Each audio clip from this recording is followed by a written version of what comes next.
Era una noche como cualquier otra noche en el plató de ¿Quién quiere ser millonario? Luces, cámaras, millones de ojos atentos desde sus hogares. Un comandante del ejército, serio y sereno, se sienta frente al gran reto. Pero aquella noche algo cambió. Las respuestas correctas llegaban justo cuando el tiempo se agotaba, como si un susurro invisible guiara sus decisiones. Porque a veces una victoria demasiado perfecta puede esconder un precio fatal.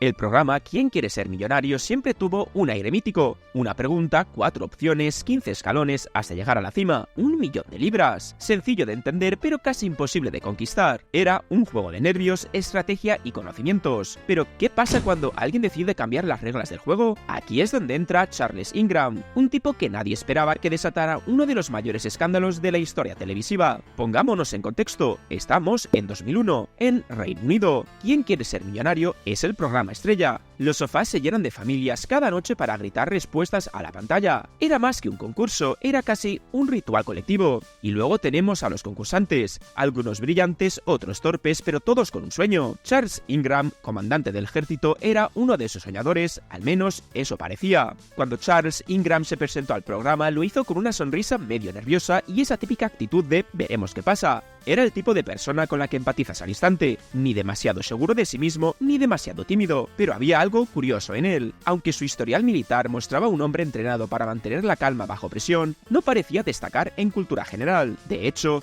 las primeras preguntas las pasó más por suerte que por conocimiento, y entonces de repente comenzó el espectáculo. La esposa de Ingram, Diana, había participado antes en el programa y perdió antes de llegar al Gran Premio. También lo había intentado el hermano de ella, así que para muchos era una especie de última oportunidad familiar. Pero lo que nadie sabía es que Diana no había venido solo como apoyo moral, era parte de un plan. Ahora entra en escena el personaje clave, Teeuwyn Whitlock, un profesor universitario obsesionado con los concursos. Era un tipo de esos que se saben cada dato inútil que puedas imaginar. Estaba sentado en la audiencia aquella noche, y su presencia era todo menos accidental. La estrategia era simple pero genial. Toses.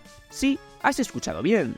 Toses, no pancartas ni mensajes secretos, sino algo tan cotidiano como una tos. La señal sería sutil y discreta. Cuando Ingram dudara entre opciones, una tos fuerte indicaría la correcta.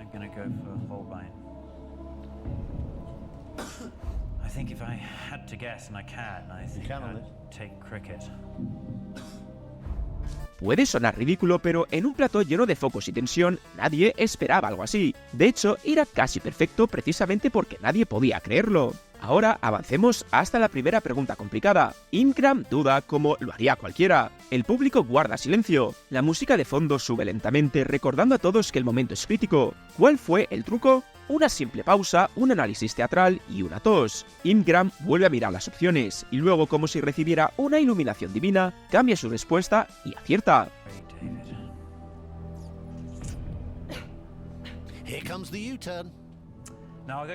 La audiencia explota en aplausos, pero algunos miembros del equipo técnico no pueden evitar fruncir el ceño, porque aunque nadie lo diga en voz alta, algo no encaja. Es como cuando estás viendo una película de misterio y de repente un detalle no cuadra del todo, pero decides ignorarlo porque ¿quién se fija tanto en eso? Parte de la genialidad de este plan es que Charles Ingram interpretó su papel a la perfección. No se comportó como un tipo arrogante que lo sabía todo, de hecho, hizo lo contrario. Dudaba, murmuraba en voz alta, descartaba respuestas y se tomaba su tiempo. Era tan humano que casi nadie sospechó al principio. Mientras tanto, Teeuwyn Whitlock mantenía su compostura en la audiencia. Imagina el nivel de autocontrol. Estar ahí sentado sabiendo que si tosías en el momento equivocado podrías arruinarlo todo. Uno de los momentos claves llegó con una pregunta técnica sobre ordenadores. La estrategia avanzaba como una obra de teatro ensayada al milímetro. Diana miraba con nerviosismo desde el público, como si con cada respuesta su mundo pendiera de un hilo, porque sabía que si algo salía mal, no solo perderían el dinero, lo perderían todo. Cuando Charles alcanzó la última pregunta y ganó el 1.000.000 de libras, el plató estalló. Fue un momento apoteósico.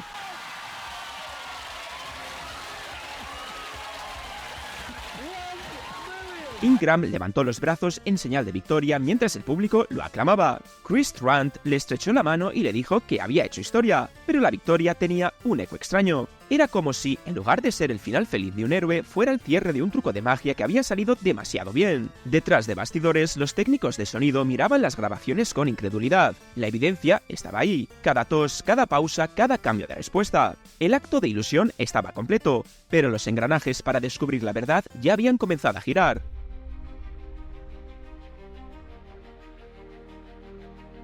Cuando la producción revisó las grabaciones fue como si alguien pulsara el botón de rebobinar en una película de terror. Cada pregunta clave iba acompañada de una tos. Era tan evidente que casi parecía un mal guión. Las coincidencias se acumulaban y los técnicos lo sabían. Aquello no era normal. Así que, en lugar de entregar el cheque, decidieron escarbar más hondo. No querían arriesgarse al que el prestigio del programa quedara destrozado. Mientras tanto, Charles y Diana seguían sin sospechar nada. Para ellos habían ganado limpiamente, aunque algo en sus sonrisas revelaba cierto nerviosismo. Quizás sabían que lo que habían hecho era arriesgado, pero aún confiaban en que había salido a la perfección. Los técnicos no tardaron mucho en montar un pequeño dossier de pruebas. Las grabaciones de audio y vídeo eran su principal arma. Las toses de Teeuwynn Wittok parecían casi coreografiadas, un auténtico manual de señales clandestinas. Dudabas entre dos opciones, tos para la correcta. Pensabas cambiar de respuesta, otra tos para confirmarte.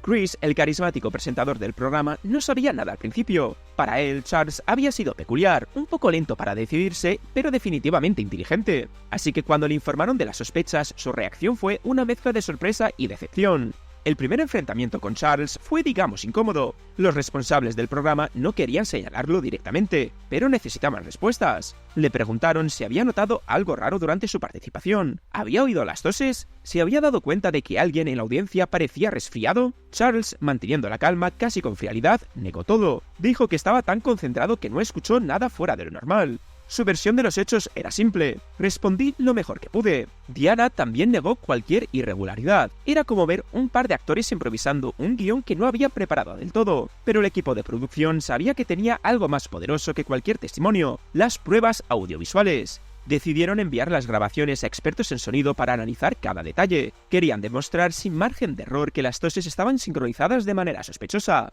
El análisis confirmó que las toses coincidían con los momentos de mayor incertidumbre de Ingram, no una ni dos veces, sino varias. Era como si alguien estuviera guiando a Charles por un camino marcado. Con toda esta evidencia, la productora del programa tomó una decisión histórica: llevar a Charles Ingram, Diana y Teeuwynn Wittok a juicio. No era solo por recuperar el dinero, era por limpiar su nombre y proteger la integridad del concurso. Cuando llegó el día del juicio, en 2003, la sala estaba abarrotada. Periodistas, cámaras, curiosos, era un auténtico circo mediático. El tribunal se convirtió en un escenario donde se representaba una tragedia en tres actos: la caída de un hombre, la lealtad de una esposa y la participación de un tercero que insistía en su inocencia. La fiscalía presentó las grabaciones como su prueba principal. Reprodujeron los fragmentos clave donde se escuchaban las toses, sincronizadas con las respuestas correctas. Era difícil ignorar la evidencia, pero la defensa intentó sembrar la duda. Argumentaron que Teeuwynn tenía problemas de salud que le hacían toser constantemente y que todo era una desafortunada coincidencia.